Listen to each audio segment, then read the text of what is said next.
Already finished my betting video, man. Look at you go. Well, I was getting ready for this appointment, this 6-hour appointment, and then boom, nothing.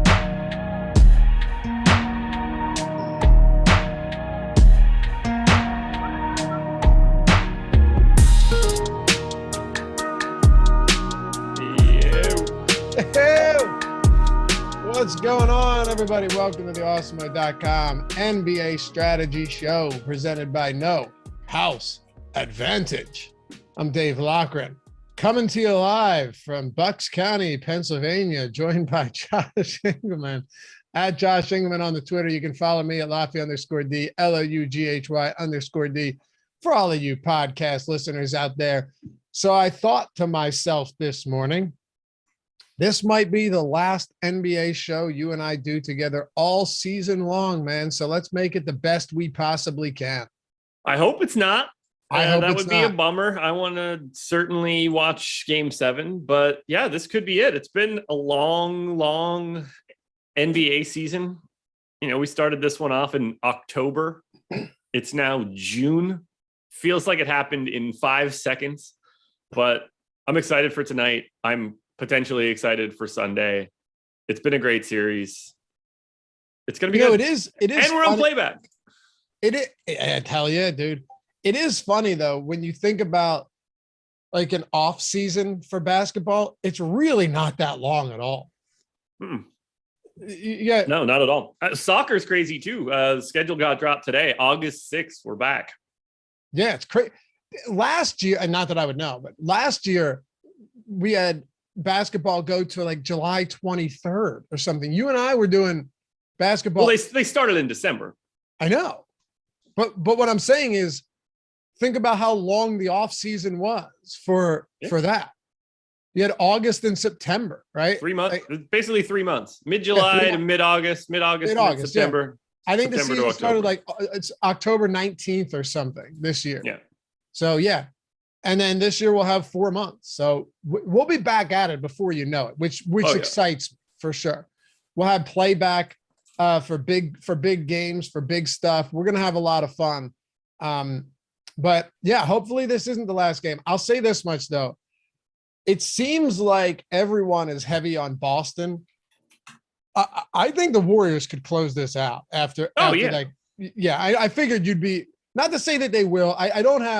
I mentioned on the betting video over at Odds Shopper, that'll be out shortly. I did do one yesterday, so we got two for Game 6. But I do think it's one of these spots where if I'm betting Boston, I'm laying the 4 points. Every game's been decided by double-digit points. Literally all 5 of them. We talked about it on playback, which was a hell of a time at Game 5. Ben Rasa joined us. Eric Lindquist joined us for the entire second half. I'd be laying the points. If I'm betting Golden State, I'm not taking the point. I'm just going to bet the money line at this point. If I'm betting Golden State, give me the plus 150. Yeah, I don't give a shit about the points. I'm taking the money line. Take the extra odds. Exactly. But Boston, give me the points. I'll lay the points on Boston. But I would love for there to be a Game 7 just because you're going to be around my way. I'm going to set something up downstairs in the basement. We're going to chill on the couch, have some drinks, and watch this game together. It's going to be a very, very good time if we get to Game 7. I hope that we can. My goal is that you have to stay over because you are not capable of driving home. Likewise. Okay. That's what I'm talking about. Should be fun. Yeah. I already told the wife, so, does he want to stay over? Like, yeah, they cool it there. Cool. I appreciate that. Yeah. It should be fun, but we got to get there first. We got to get to Game 7. Hopefully you guys will come hang out with us in the event that we do get there and hang out tonight. Got it over on playback. We had a lot of people watching with us last game, stuck around till the very end, and it was fun. That game had some wild swings. Massive swings. And all of a sudden it was just over. Boston went up by several points in the third quarter. And then I think the craziest part for me wasn't that even Boston went up, wasn't that Golden State ended up winning by 10. It's that Golden State won by 10 when Curry was 0 for 9 from 3. And then Wiggins, who led the team in scoring with 26, was 0 for 6 from 3. I mean, they like the whole team couldn't buy a bucket and somehow still won. It's insane. Boston missed their first 12 threes. That was an NBA Finals record. No team has started a game off missing 12 threes in a row. Then they made 8 of 8 from spanning from the late second to the early third quarter, made 9 of 10. They now have made more threes in the postseason than any team in NBA history, actually breaking the record of the 15-16 Golden State Warriors. So too smooth. LP said turnovers have been the story for Boston for sure, but also making or missing threes has been the story for Boston. And you'd think that would be more so the case with the Warriors, but it wasn't. And granted, Boston didn't shoot well from 3, but the Warriors shot 22% from 3. They were 9 of 42 or something from 3 and still got that win. If Boston's not making threes and they're turning the ball over, they're losing. I mean, generally speaking, everybody is. Like, that's just no, for sure. But I just meant that Boston that's just the recipe. Really, I agree with you. I'm just saying that Boston has really, they are a team that, believe it or not, does in many senses live and die by the 3. Sure, of course. You know, I mean, that's just where we're at in this day and age of basketball. Surprisingly, Golden State died by the 3, but was able to live somehow. That's the craziest part of all of it. To think that the Celtics went over 12 from 3 to start the game and still shot 10% better from long range than the Warriors and lost by 10. Yeah. Well, that's when you go 0 for 12 and you follow that up with 8 for 8 and 9 for 10, you really offset your stuff pretty quickly. Yeah, but still lose. Yeah, I know. It's nuts. Anyway, I'm looking forward to this. Looking forward to having some fun. Game 7 falls on Father's Day as well. So I know the wife's going to get me a nice bottle for Father's Day. Always does. Cool. I'm ready to knock it back. Damn right, dude. That's what I'm saying. So we won't have anywhere to go. And then the next day, there's no game. There's no nothing. So yeah, be an absolute blast. Happy to have you guys with us, though. Hit that thumbs up if you haven't done so yet. We're 25 likes, got 126 people watching with us. Hit that thumbs up. Takes a single second. Just when you stop in, say, I forgot. Let me hit that thumbs up. Oh, and let me subscribe to the channel if I haven't done so yet. All of that helps us greatly. We appreciate you guys being part of the family all season long. Like Josh said, October to mid-June. And yeah, it's crazy. It's been a long season. You got football coming up. You've been doing baseball videos too. I have been doing baseball videos. Strategy shows, deeper dives, the process show this morning. It's happening. It's happening, man. Golf. When's the U.S. Open? Is it this Sunday? Right now, they're already already teed off. That's what I meant. Today, through this Sunday. Yeah, starts today. All right, already teed off. I'm not a big golf guy. I would have liked to have remembered to get some lineups in for this, but I didn't. But I love the U.S. Open because just the difficulty level is so insane that you have guys going into the clubhouse with the lead at +2 and stuff. So, it's fun. I do want to touch on something that AOD said, 95 plus turnovers for Tatum in the playoffs and counting.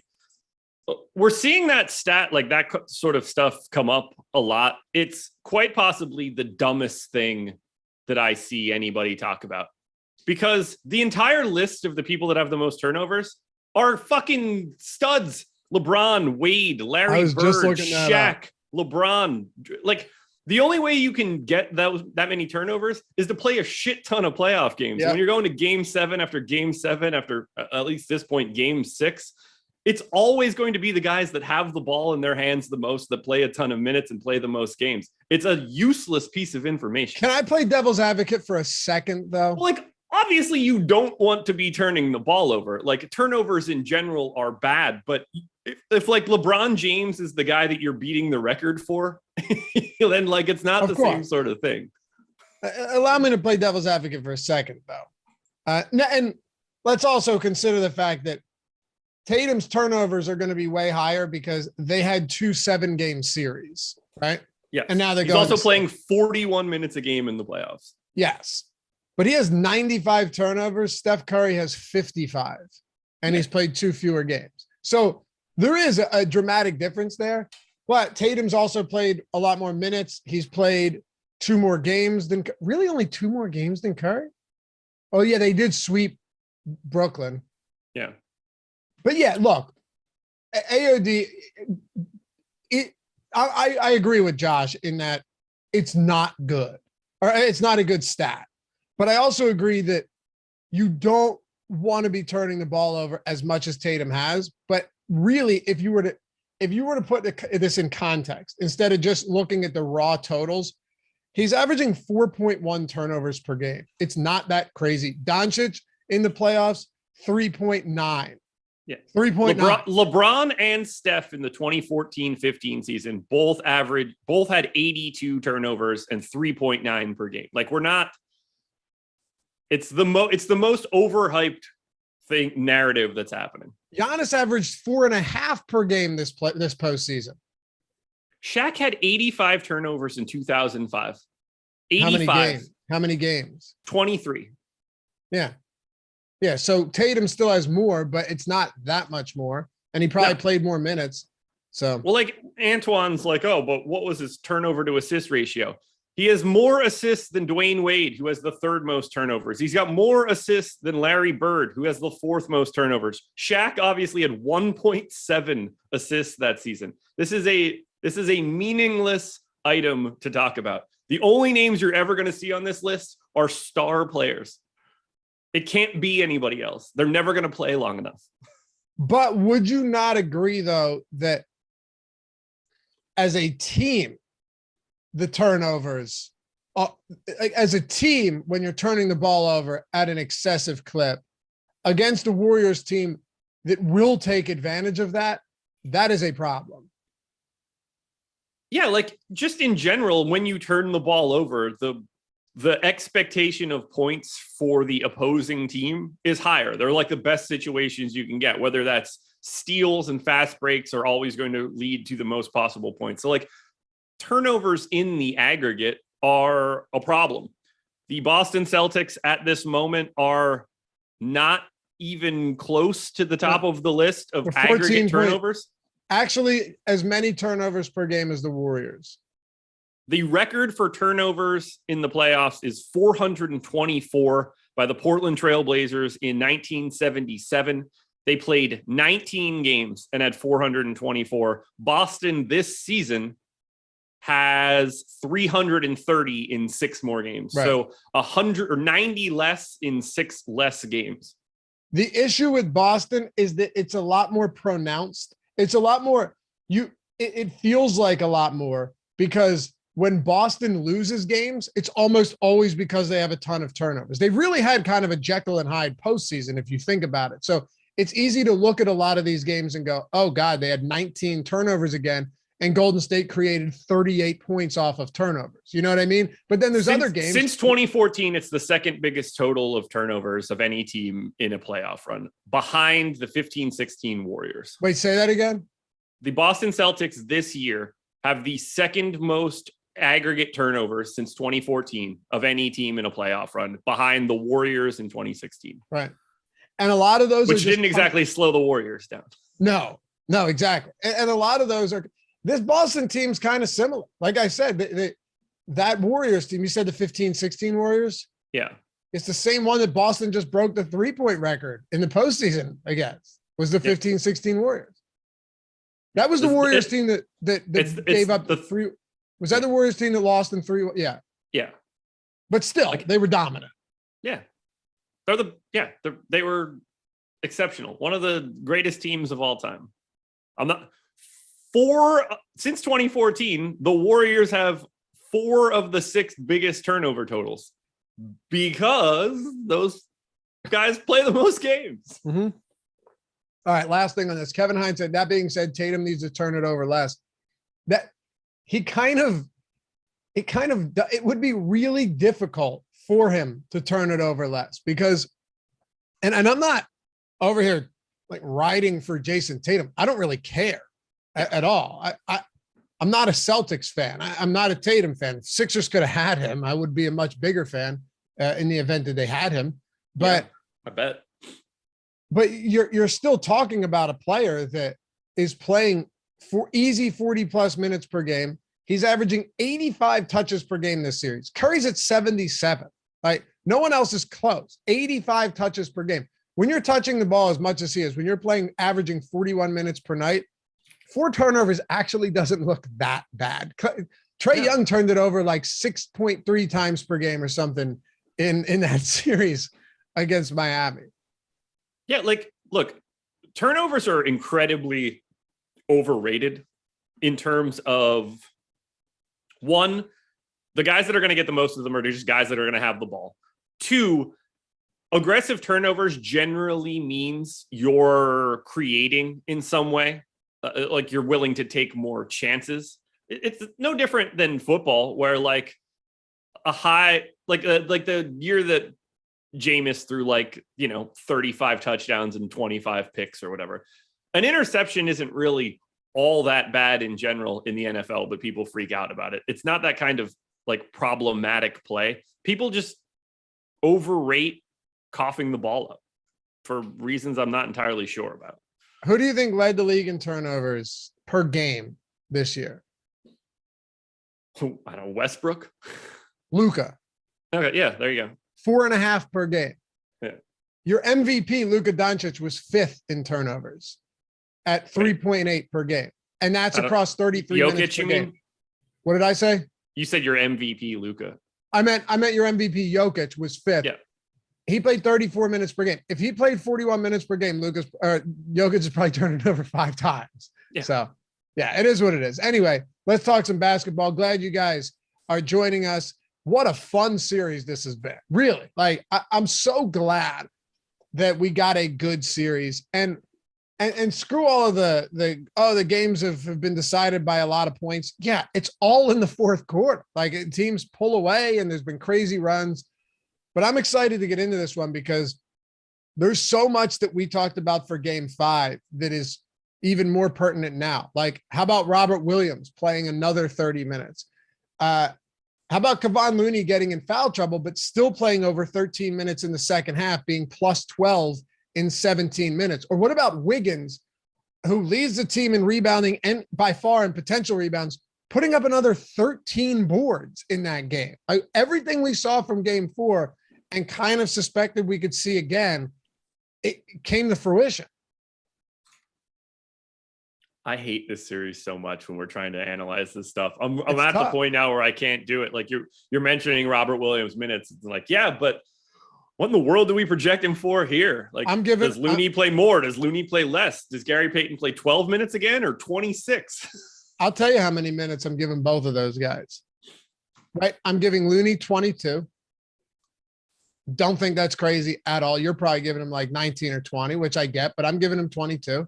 I gave him 24. Oh, okay. You gave Looney 20. I think there's definitely upside for more, but yeah, I'm giving Looney 22. I give him 24 and I don't get him at all. Oh, I can understand that for sure. I love him from a betting standpoint though. 6.5 rebound prop today. I'm hammering that. And I got him at 8.2. There you go. Yeah. And I'm just saying, like, he's gone over this in 4 or 5 games and his minutes are all over the place. So yeah. And I'm giving Robert Williams 30 again. I did not. I can understand. I have him at 28.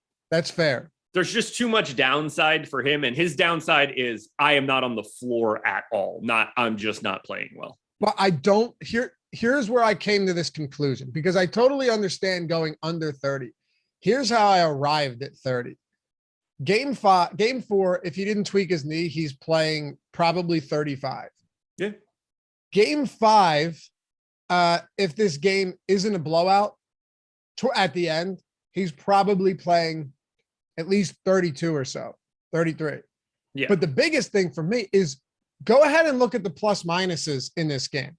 Tatum, minus 13. Horford, minus 19. Brown, minus 19. Smart, minus 9. Grant Williams, minus 18. Derek White, minus 13. That's everybody in the rotation. I guess if you want to consider Peyton Pritchard in the rotation, whatever. He played a couple minutes. All of those guys, horrible plus. Robert Williams, plus 11 in 30 minutes. He's elite rebounders, particularly offensively. Great defender, super athletic. Great shot blocker. I think Udoka is going to want him out there. Oh, yeah. I have no doubt that they want Robert Williams to play as many minutes as he can possibly handle. We've seen him take himself out of games. We know that the knee bothers him. His downside is playing one rotation and not being able to be out on the floor again after it's over. So I have to like offset his 34s with 6s somehow. I get that. And look, 28 brought him out of I got him in 37% of my sim. So 28 lineup, 28% works. So I entirely get that. This is where I where I arrived at 30 was very simply, this is game 6. You need to play, buddy. I don't think it's that. I don't think it's that kind of injury. I do. He tweaked his knee and then he came back a couple of days later and played 30 minutes. I don't think it's something he can just play through. But he just did. I know that he has done that. I don't think that that's just like how it works. But I don't think like if he tweaks it a little bit in the first quarter, there's no like I can gut this out. He's not, you don't want him out there if he's not the guy that he can be. He doesn't bring enough to the table otherwise. If he can't be the guy that's closing out on a 3-point shooter and getting back to the rim, he's useless then. I don't know if we have anything to substantiate that though. Like when he came out with a few minutes left in that other game, they were up by what, 20? We saw it in what? Was it game 2? Where he was just like very visibly labored and then Golden State got back in the game. Was it game 2? It was either game 1.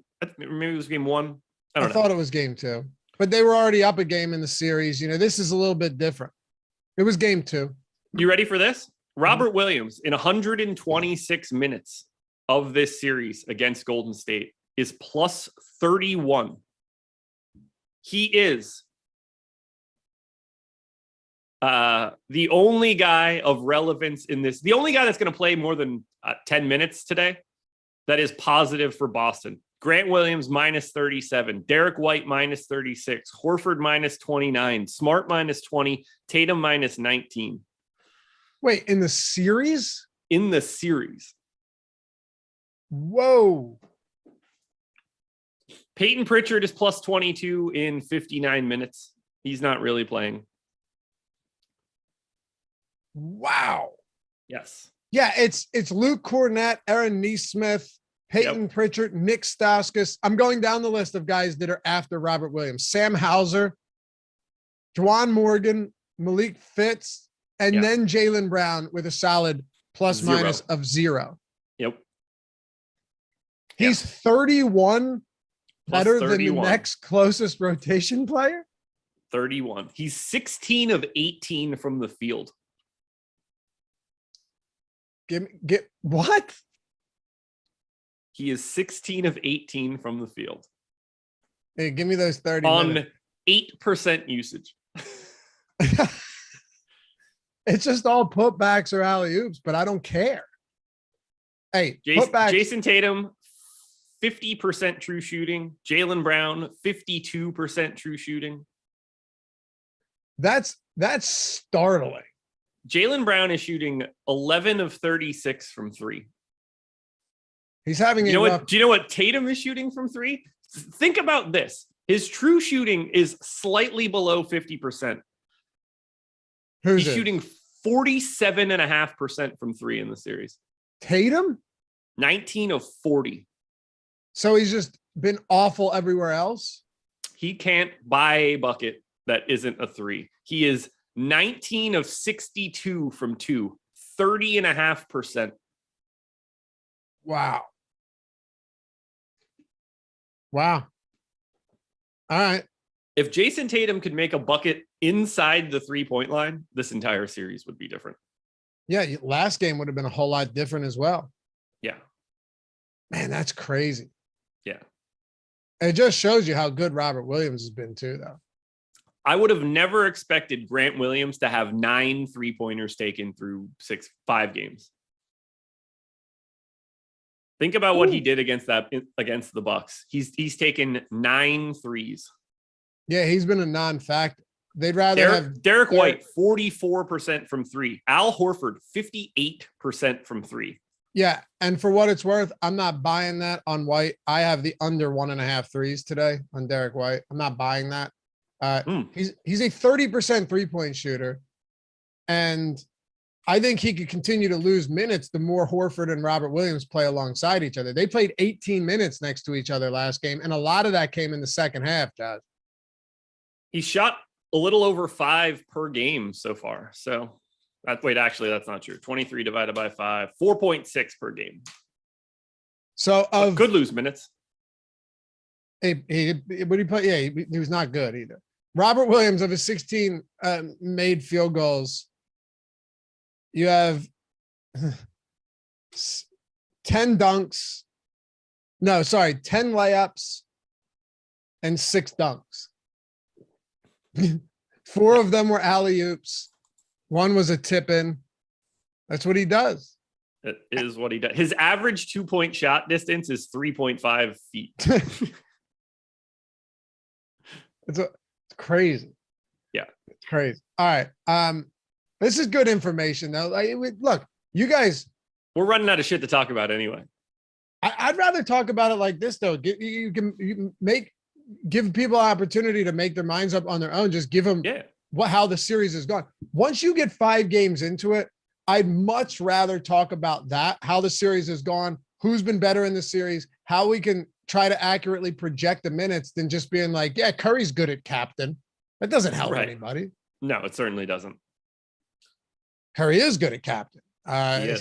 Tatum. 17 stocks in the series for Robert Williams. In 5 games. In one of those games, he only played 14 minutes. 12 blocks, 5 steals. And those numbers are 2 and 4 and 3 and 4 for Brown and Tatum, respectively. What was the winning lineup last game?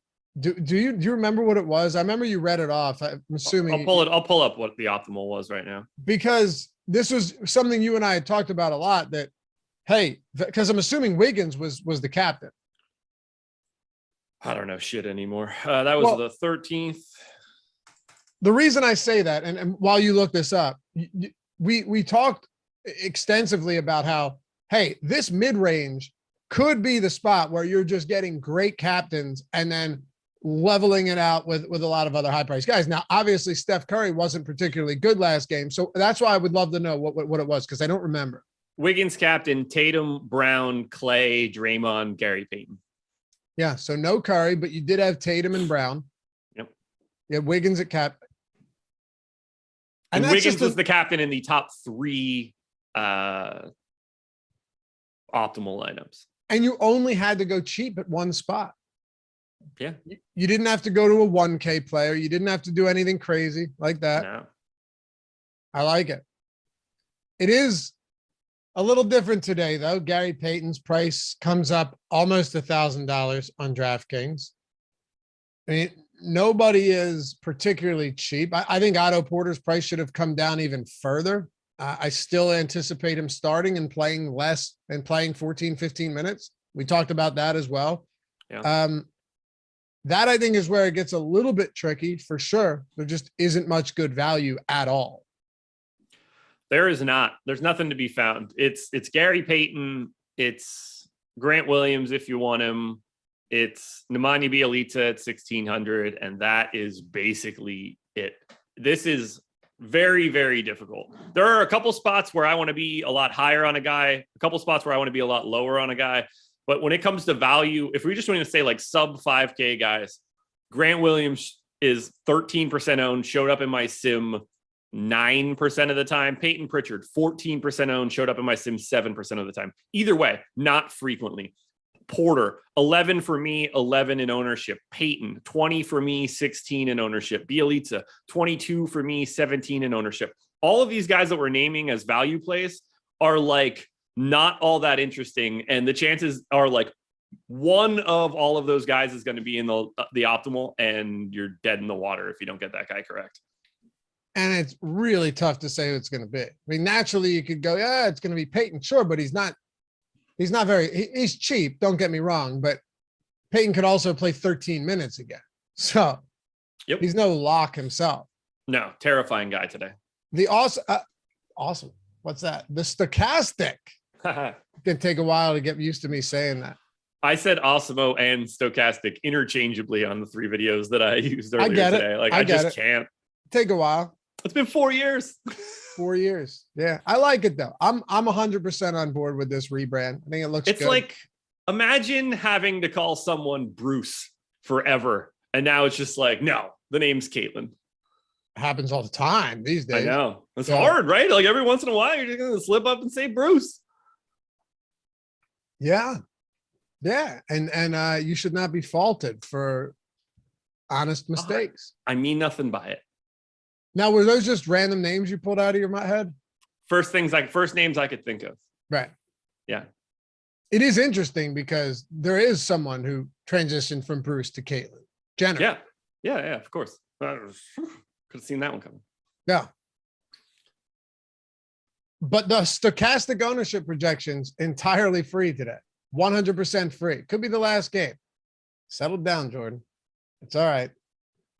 Always. It's like, we didn't say, literally just used an example of something that I thought was very relevant. Actually, I thought that was a good example. Yeah. That was a great example. It is. You get used to saying things. That's all. Yeah. It's nobody's fault. Indians, Redskins, Guardians, football team, Commanders. This stuff is tough. It is. Very difficult. Very difficult. It's tough to live life. No, but really, ownership projections entirely free. And MLB player projections also totally free today. Do we have a day slate for baseball? I have no idea. Me neither. I'm assuming it's a Thursday. We must usually get some good matinees. Jordan nodding his head viciously up and down to confirm. 4-game early slate. Okay. 5-game main slate. Okay. Anyway, they're free. Same with the stochastic ownership projections. It's funny. I'm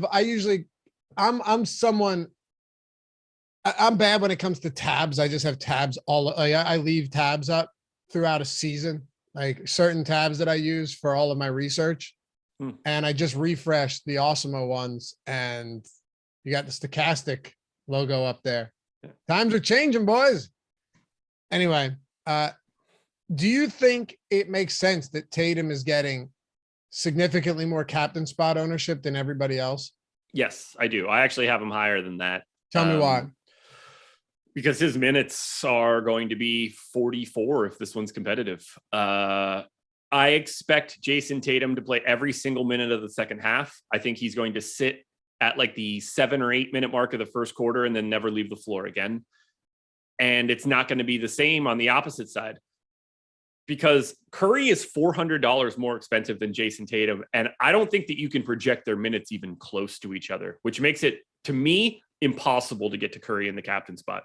He's 15% owned at captain. I think that might be the worst play of the day. Clearly, Steph Curry can go bananas, but he is not even remotely close to. You cannot expect Steph's minutes to look like Jaylen Brown's minutes. And I expect Tatum to play more than Jaylen Brown. I think Steph is very, very difficult to get to today, given his price. You think? And on the opposite side, I think it's very easy to get to Jason Tatum. Okay, yeah. What about Jaylen Brown? Love him. I like him more than the current captain ownership too. These guys are playing. They both played, I believe, 44 minutes in the last one. Jaylen Brown, I think, played 40 in the 2 games previous to that. He's not playing less than 40 minutes today, barring foul trouble or if this game is just simply over. I think he's playing 44, 46 minutes again today. These guys just should look better to me, and they do look better to me than they do in the current ownership. I want to get to some of these mid-range players as well, but while we're at it, No House Advantage, if you haven't checked it out yet, bring me an entirely new way to enjoy DFS, player prop contests. 100% peer-to-peer, levels the playing field. Very solid stuff. They got 500 plus props offered over there. Every single new user as well gets a $25 deposit bonus when they sign up. Okay, so this is where I'm really gonna have to get this right, Josh, because the promo code now is stochastic, right? Yes. And it's so funny that people are like, oh, how am I supposed to spell that? It's like, yeah, because you had an easy time at first spelling Awesemo. Stop it. There's nobody out there that just immediately was spelling Awesemo correctly. How many times did we had people that were employees at our company for a while that couldn't spell Awesemo. Oh yeah. I mean, the amount of emails that I used to get when I ran the support thing where people would talk shit, but spell Awesemo wrong. We had people try to apply to Awesemo, spelling it wrong in their applications and in their emails. If you can't get the name of the company right, you're not going to work here. I was just going to say, if you get that wrong, I will probably, and you could say, call me an asshole or whatever. I'm not even reading, because it's not that you don't need to be good at spelling. It's if you can't take the time to spell the name of the company right that you would like to work for, then you clearly are, your attention to detail is shit. Yes. If you apply at Google and in the 7 times you write it, you call it goggle every time, they're going to throw your shit in the garbage. That's just how this works. Mm-hmm. So yeah. Now, people are going to spell stochastic wrong constantly too, because people are people. But Awesemo didn't exactly roll off the tongue, and 1,000 people, half the people just assumed that it was some South Park knockoff, which wasn't true either. So no, it's not like anybody was nailing it.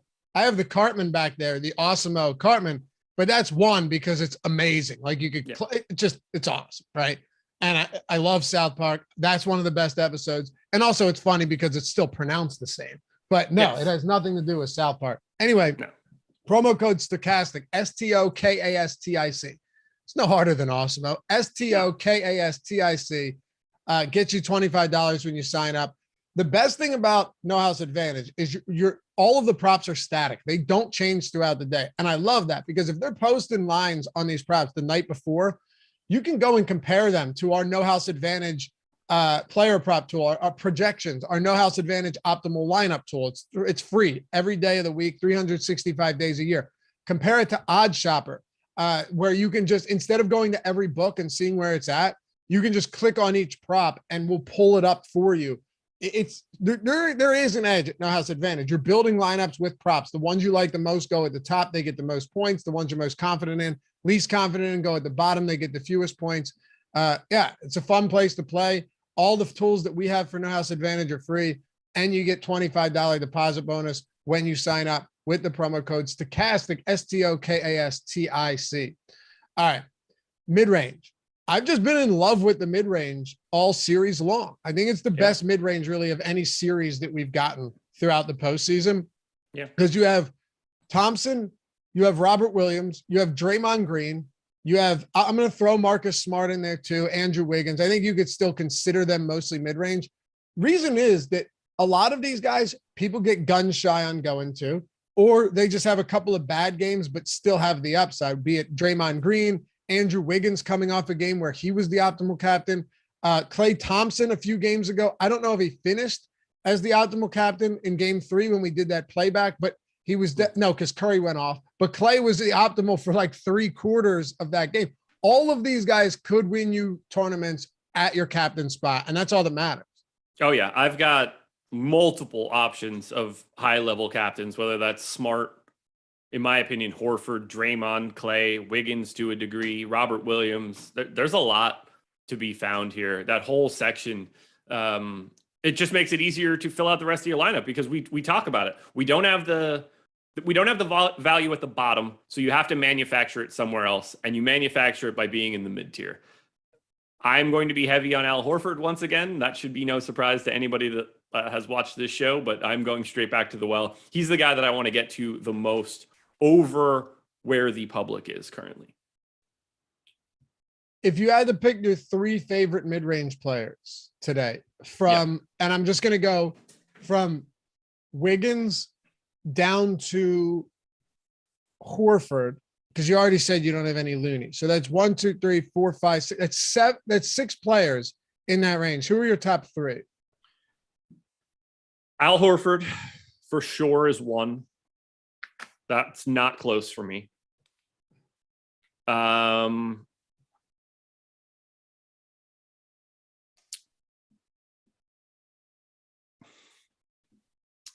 we saying like relative to ownership or just like how good I think they are? Relative to ownership or how much you have of them. Okay. Because like I like Klay and Draymond a lot more than I like Derek White, but I like Derek White a lot more than the public does. Okay. Like I think Marcus Smart is basically properly owned. I think Robert Williams is basically properly owned. I want to get to a lot more Horford. I want to get to more Derek White. I think like Clay and Draymond are both properly owned. So I don't have, but like, I also think that they're in an optimal lineup 50-something% of the time. So Clay and Draymond will succeed more frequently. I think you'll make more money by having more Derek White. Man, if only you could bet North Carolina, because you would probably like the fact that Al Horford points and rebounds is at 16.5. Let's see where I have it. 19.5. Yeah. I got him in for 34 minutes again, and I think I'm light, if I'm more likely to go to 35 than I am to 33. How many points, rebounds, and assists do you have him for? 22.9. Yeah, points, rebounds, and assists is even money at 20.5 for Horford. But the points and rebounds does look pretty nice, and the over is only at -120. I like that. People are sleeping on him again. I cannot wait. I want to talk about it when we get to live before lock tonight. I'm going to have the industry consensus on minutes, and I have no doubt in my mind that I'm going to be higher than the public. 32 minutes and 50 seconds in game number 5 is what Al Horford played.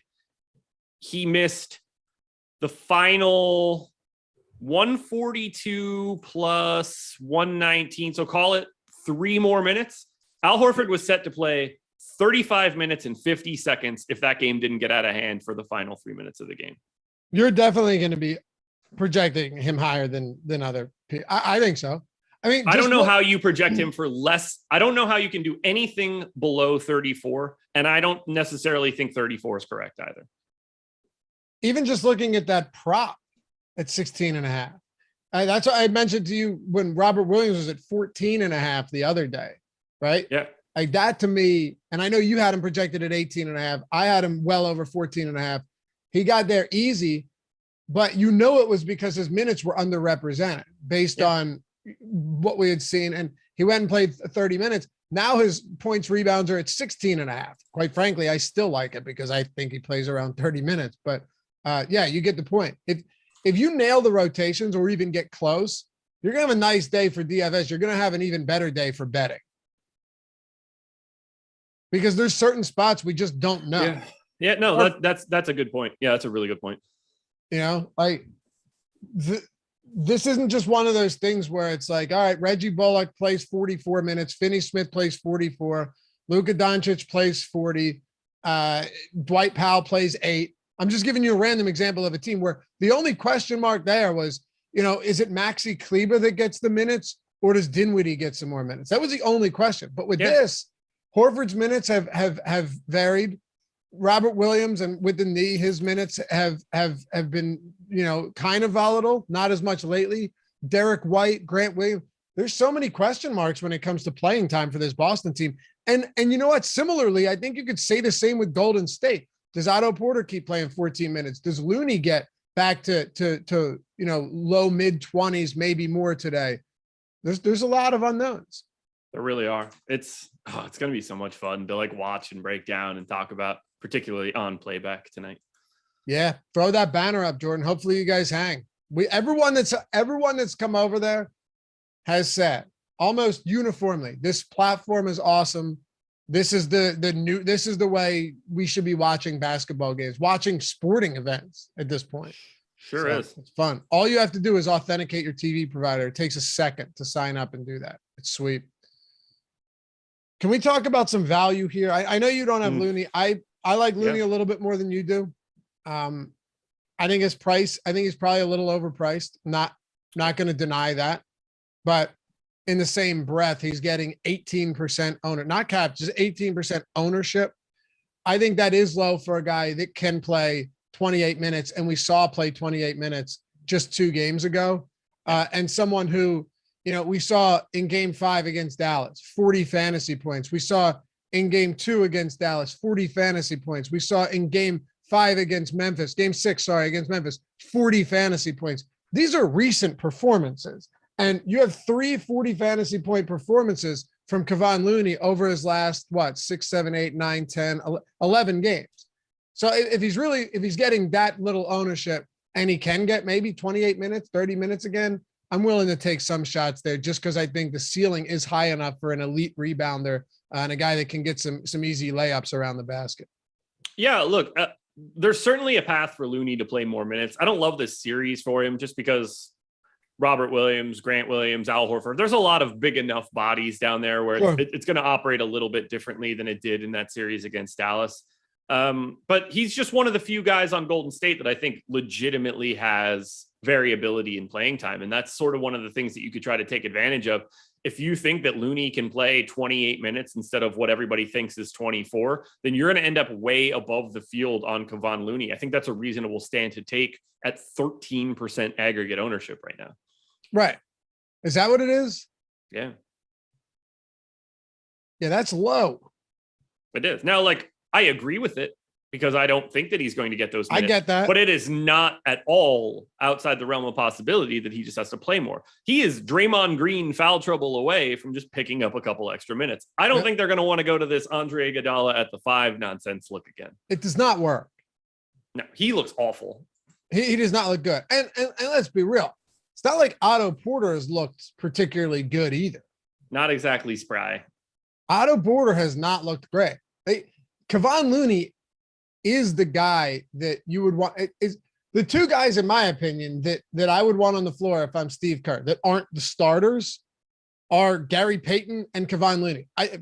Everything that you and I have watched, just forget about all the actual numbers. Just overall, you and us watching these last 3 games, I think we both said on numerous occasions that look at the impact Gary Payton is making. Look at the impact Kevon Looney's making when they're out there. I can't imagine I've said that once about Porter or Andre Iguodala outside of negative impact. No. I've been surprised with what they've gotten out of Bielitsa. He's held up better in the switches than I truly expected. But, like, I don't think he's going to suddenly fall into a bunch of time. No, I don't think so either. I do think getting 50% off on an entire month of everything that we have over at Stochastic is amazing. Formerly Awesemo, for those of you that are jumping in now saying, what the hell is that? Stochastic, Stokastic. Get used to it. We're not going anywhere. Nothing's changed outside of the name and the branding. We're all still here. And all the tools are fucking sweet. I mean, they're the best out there. They're the best. Sorry, we had to. I'm riffing here, Josh. No, really, though, they're the best tools you're going to find. Ownership projections, player projections, top stack tools, boom bust tools, all of our simulation tools that, I mean, so many of the best, so many of the people that win a ton of money, so many of the pros, whether it's at Awesemo or not at Awesemo that use the tools, will tell you that there are a lot of sports that they use those tools for that they don't really know the sports well at all, if at all. And that's what makes it so valuable, especially with NBA coming to a close. You might be like, yeah, but why would I do this? Why would I do this for a month without NBA? It's exactly why you should, because you have basketball or you have baseball. You have every other league you can think of. Hockey's still going, but even when it's not, tennis, soccer, UFC, NASCAR, PGA still in full swing. What else am I thinking? Oh, esports. If they have contests out there, we have content for it. Tools across the board, all of them created by Awesemo himself, Alex Baker, and helped managed by a lot of amazing players and guys who are much smarter than myself. So use the promo code NBA Strategy Show, all one word, all caps, when you go to awesemo.com/join. So yeah, Stochastic Plus, it's every tool that we have on the site, nothing held back, everything for the month, 50% off the top. And if you want to get the Fantasy Cruncher add-on, you can do that as well. Oh, and we have the new high stakes ownership projections too, which is pretty sweet. Let's do it. Value here. You talked about it. We can wrap it with this. Are there any, I'm assuming you haven't built lineups yet, but I have not. Yeah, me neither. And we that's why Live Before Lock is here. We got Deeper Dive Live Before Lock tonight. Are there any other spots down here that are worth talking about? Or is this just a spray and pray situation? Is this a spot where you'd rather just not get any 1K players at all? I mean, that's, I guess, the way to put it. No, I think Nemanja Bjelica is a legitimately solid option at 1,600. It is a path to save some salary and have a mildly different build. He's 17% owned. I completely agree with it. He's going to play a rotation, at least the way that this has been going. He's going to start the second quarter, play X amount of minutes, potentially start the fourth quarter and get 1 or 2 or 3 more. That's the only guy that I'd really have any interest in. In theory, you could take a shot on Andre Iguodala since they had no problem unearthing him for Game 5. You have to assume that he can get in and play a couple of minutes in Game 6. So Bjelica and Iggy are the only 2 people that I'd be willing to go to in the one case. Shout out to Ritz. Those playback watch parties are a level up way to watch games. Hell yeah. They are. Hell yeah. They are. We had a lot of fun with you guys watching those, and hopefully we get 2 more. Worst case scenario, we get 1 more of them tonight. So let's make it worthwhile. I know you weren't feeling great after working out since you were coming off of the COVID, and then it was bad. Working out. You doing better now? Had a good work. Yesterday was a squat day. Felt good when I left. It did. All right, so you'll have a couple glasses of wine, maybe a little rum tonight. You'll hang. This could be it, dude. We're gonna have a good time. Probably not throwing any cocktails back. What'd you say? Probably not throwing any cocktails. Maybe back. a couple of glasses of wine. Loosen up a little bit. We'll see. Maybe rip a couple shots of 100 proof. No. Maybe eat a few blue caps. Sure. Now we're talking. I love how you say yes to that. Because it won't make me feel bad.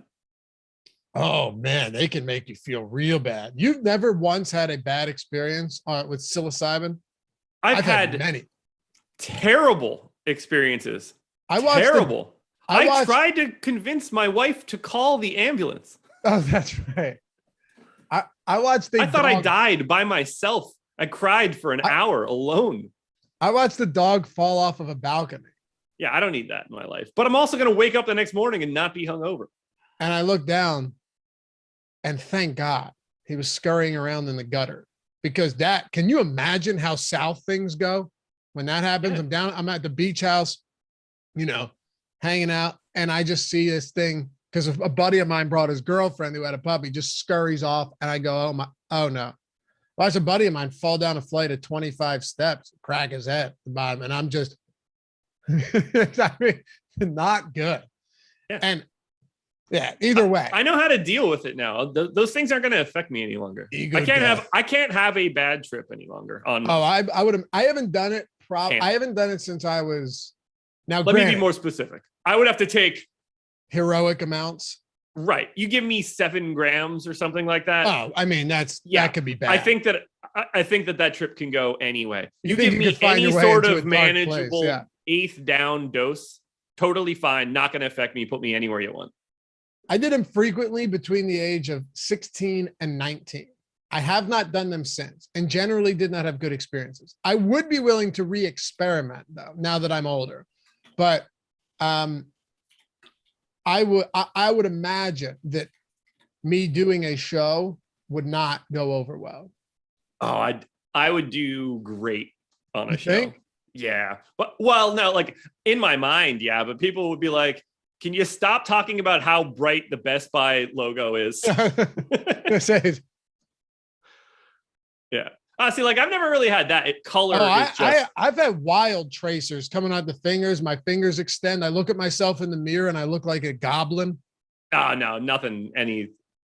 Everything. Everything for me just seems like I changed all of the color settings on a TV, like tint up, contrast up, like brightness and whatever. All of that. That's what I get the most. Like color becomes a weird thing. I'll tell you what the worst thing in the world is. Salvia.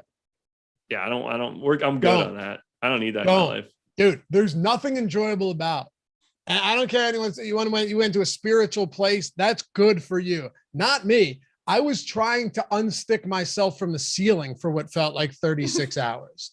Dude, I was crawling on the ceiling like a spider, looking down upon people who were there. And it was not fun at all. I don't need that in my life, man. And when I came to, I was on the countertop holding on to each side of it. Not good. I mean, that stuff. And then I can't believe it's legal. That should not be legal. That should not be legal, man. No, I don't need that in my life. But you give me mushroom, I'm good, man. If I turn into a tarantula and don't know how to get off the ceiling, probably. And the thing is, it only is like 5 minutes, but it feels like eternity. Yeah. I mean, to be fair, I think it'd be pretty fun to fuck around as a tarantula. Not when you don't know how to get down. Well, maybe you don't need, that's where you're up because nobody else is coming to get you. That's a safe space. It's not. The ceiling is a very safe place for a tarantula. Anytime that you can be shot into another dimension, yet your eyes are actually still open, that's crazy. Like Sobering, DMT, man. going to see the elves. I don't know, man. I don't know. We'll find out on Sunday. I watched the Joe Rogan experience. I'll bring the salvia for your basement. Yeah. I watched the Joe Rogan, an older one with Paul Stamets, who's just like what I'm talking about? Man. Yeah. Great episode. If I could remember, I don't remember what his actual like medical title is. Like it's a real word, but I don't know. Yeah, it's like myo, something to do with fungus. Yeah. He's a doctor of mushrooms. I don't know. Don't do salvia, friends. Do mushrooms though. Advocating for that. And for what it's worth, I'm 35 now. I was, I guess, 18, 19 at the time. But that sticks with you. That stuff sticks with you. It would probably be in your best interest to do it now when you have a stronger brain. Yeah, but at the same time, if you do that stuff and your like entire house, metaphorically speaking, isn't in order, I feel like it can almost be worse. You know what I mean? I don't need repressed thoughts and feelings running back to me as I'm stuck to the ceiling. No, well, that should tell you to get your shit together. I mean, I do my best, but I'm not perfect, man. I hear you. Matter of fact, I'm far from. I'm a difficult person to deal with. Great. Yeah. Great. Yeah. So that's my concern is I do. And I'm like, oh no, here it comes. I'm horrible. Yeah. Everybody hates me. I always do my taxes late. No, not like I can never put the dishes away. Oh, I do pretty good with most stuff, but anyway, appreciate you. Shout out to No House Advantage for sponsoring this show. You're damn right, El Negro Loco. Sign up, $25 first deposit bonus using the promo code Stokastic, STOKASTIC. We've had a good time today, and we didn't lose any viewers since we started talking about. Well, listen, can you fault us? We got through the show. I thought that was a phenomenal breakdown today of this game. Then we had some fun. I think we crushed today. And we had some fun. Yeah. If we get a game 7, I'm not on the strategy show with you, unfortunately, but you will do psilocybin for playback stream. We'll see. We should do a giveaway, like a pretty big giveaway, if we get to game 7 on playback. What are you thinking? I don't know. We'll brainstorm, but lots of people should get in the door because of us. All right. You still have to get your tattoo. I do. Like now. It's easier said than done, but yeah. All right. Appreciate you guys hanging out as always. Shout out to the wonderful producer extraordinaire, Jordan Klein. See, we made it, Jordan. We're good. Follow Josh at Josh Engleman, me at Laffy_D, and we'll catch you back here tonight. Live before lock. Then we're going to go straight into playback. MLB, is the MLB live before lock coming up at 12 or now? 12? 12:15 or 12? Yeah, around that time. 12:30 MLB. So it's live before lock for the early slate. You'll have MLB deeper dive as well. We'll be with you throughout the day. Peace.